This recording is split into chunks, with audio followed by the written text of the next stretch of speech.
Railway guest house का भूतहस, सच्ची घटना पर आधारित। ये घटना 1990 के दशक की है, जब मेरे चाचा रेलवे में इंजीनियर थे।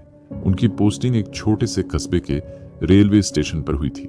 वहां रेलवे का एक पुराना गेस्ट हाउस था, जहां रेलवे के अधिकारी ठहरते थे, पर स्थानीय लोग कहते थे कि वह गेस्ट हाउस शापित था। गेस्ट हाउस में पहली रात चाचा को इन बातों पर विश्वास नहीं था। जब उन्हें वहां ठहरने के लिए कहा गया तो वे बेझिझक चले गए। गेस्ट हाउस काफी पुराना था, दीवारों पर सीलन थी और लकड़ी के फर्श पर हर कदम पर चरमराहट की आवाज आती थी। पर चाचा ने इन सब पर ध्यान नहीं दिया और रात के खाने के बाद सोने चले गए। रात के करीब 2 बजे उनकी नींद अचानक खुल गई। उन्हें लगा कि कोई दरवाजे के बाहर चल रहा है। पहले उन्होंने सोचा कि शायद चौकीदार होगा, लेकिन तभी किसी ने उनके दरवाजे पर दस्तक दी। कौन है? चाचा ने पूछा, पर कोई जवाब नहीं आया। कुछ देर बाद दस्तक फिर से हुई। अब वे सच में घबरा गए थे। उन्होंने धीरे से दरवाजा खोला, पर बाहर कोई नहीं था, बस ठंडी हवा का झोंका अंदर आ गया। औरत। अगली रात फिर वही हुआ, लेकिन इस बार उन्हें दरवाजे के नीचे से किसी की परछाई दिखी। हिम्मत करके उन्होंने दरवाजा खोला। बाहर एक औरत खड़ी थी, सफेद साड़ी में बिखरे बाल और आंखें लाल। आप कौन हैं? चाचा ने हकलाते हुए पूछा। औरत ने धीमे स्वर में कहा, मुझे यहां से जाने नहीं दिया गया। अगले ही पल वह हवा में गायब हो गई।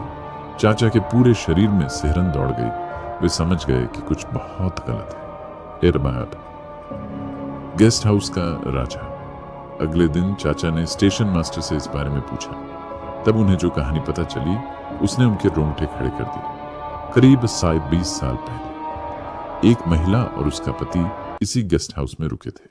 पति रेलवे में ठेकेदार था, लेकिन रात में किसी ने उसकी हत्या कर दी और उसकी पत्नी ने भी सदमे में आत्महत्या कर ली। तब से कई रेलवे अधिकारी वहां रुके, लेकिन हर किसी ने अजीब घटनाओं की शिकायत की। किसी को रात में किसी के चलने की आवाज आती, किसी को रोने की, और कई लोगों ने उसी सफेद साड़ी वाली औरत को देखा। चाचा ने तुरंत वह गेस्ट हाउस छोड़ दिया और रेलवे अफसरों को रिपोर्ट कर दी। बाद में रेलवे ने वह गेस्ट हाउस बंद करवा दिया, लेकिन स्थानीय लोगों का कहना है कि आज भी वहां से किसी औरत के रोने की आवाजें आती। तो दोस्तों, यह थी भूतिया गेस्ट हाउस की कहानी।